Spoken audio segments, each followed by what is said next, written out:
Assalamualaikum warahmatullahi wabarakatuh. Saya Putri Zadiansari, NIM 4111811133 dari kelas Akuntansi Manajerial 6 Malam. Pada presentasi ini, saya akan menjelaskan tentang proposal skripsi yang berjudul Analisis Perencanaan Laba dengan Cost Volume Profit Analysis pada PT Aura Putra Abadi. Laba dipengaruhi oleh beberapa faktor, yakni biaya, harga jual, volume penjualan, dan produksi. Biaya menentukan harga jual untuk mencapai tingkat laba yang dikehendaki. Harga jual mempengaruhi volume penjualan, sedangkan volume penjualan langsung mempengaruhi volume produksi, dan volume produksi mempengaruhi biaya.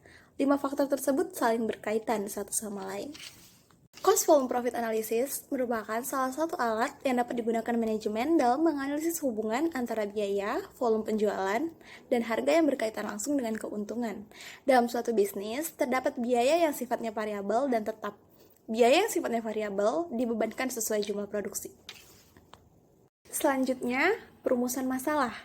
Bertitik tolak dari latar belakang yang telah saya jelaskan tadi, maka permasalahan pokok dalam penelitian ini adalah apa faktor yang mempengaruhi laba dan bagaimana merencanakan laba dengan menggunakan analisis cost volume profit pada PT Aura Putra Abadi.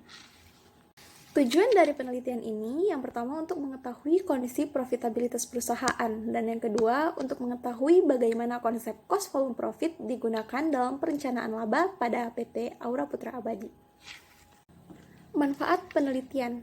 Yang pertama, secara teoritis, penelitian ini diharapkan dapat memberikan kontribusi untuk pembelajaran dalam bidang akuntansi biaya, khususnya tentang cost volume profit. Kedua, manfaat praktisi. Hasil penelitian ini diharapkan dapat bermanfaat bagi penulis, yaitu sebagai wadah yang tepat dalam menerapkan ilmu yang diperoleh selama bangku kuliah, terutama kaitannya dengan cost volume profit. Masalah utamanya adalah apakah laba tersebut sudah dapat menutup seluruh biaya yang dikeluarkan perusahaan dan berapa banyak produk yang harus dijual agar target laba yang diinginkan tercapai. Selanjutnya, kajian teori. Di dalamnya tercakup konsep biaya dan konsep cost volume profit analysis atau CVP analysis. Kajian literatur.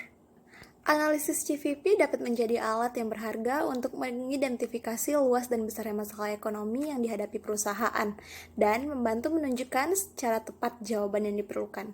Analisis CVP juga dapat ditujukan pada banyak isu lainnya seperti jumlah unit yang harus dijual agar impas, dampak pengurangan biaya tetap pada titik impas, dan dampak peningkatan harga pada laba. Next, pengembangan hipotesis. Semakin tinggi margin of safety, suatu perusahaan dikatakan semakin baik karena rentang penurunan penjualan yang dapat ditolerir adalah lebih besar sehingga kemungkinan menderita kerugian rendah. Dalam penelitian ini, hipotesisnya adalah hubungan cost volume profit terhadap perencanaan laba pada PT Aura Putra Abadi. Selanjutnya, metode penelitian. Yang pertama, jenis data. Jenis data yang digunakan dalam penelitian ini adalah data kuantitatif yang berupa volume penjualan, biaya-biaya yang dikeluarkan, harga jual, presentasi kenaikan laba yang diharapkan, serta data pendukung berupa gambaran umum perusahaan dan struktur organisasi. Kedua, instrumen penelitian. Metode yang akan digunakan dalam memperoleh data yang relevan atas topik yang diambil. Yang pertama, metode studi kepustakaan, metode wawancara dan observasi. 3. Lokasi penelitian. Penelitian ini dilakukan pada PT Aura Putra Abadi yang berlokasi di Taman Raya Square, Blok A2 nomor 1, Batam. Yang keempat, penetapan sampel. Jumlah sampel yang diambil dalam suatu penelitian harus mempunyai tingkat representatif yang tinggi.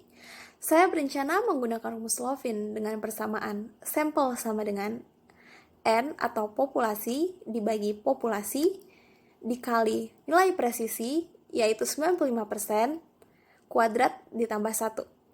5. Teknik pengumpulan data, yaitu berupa data sekunder, survei dengan menggunakan kuesioner, angket, wawancara, observasi, eksperimen, dan yang lain. Terakhir, teknik analisis data menggunakan metode analisis contribution margin atau margin kontribusi, analisis break-even point atau titik impas, dan analisis margin of safety atau biaya keamanan.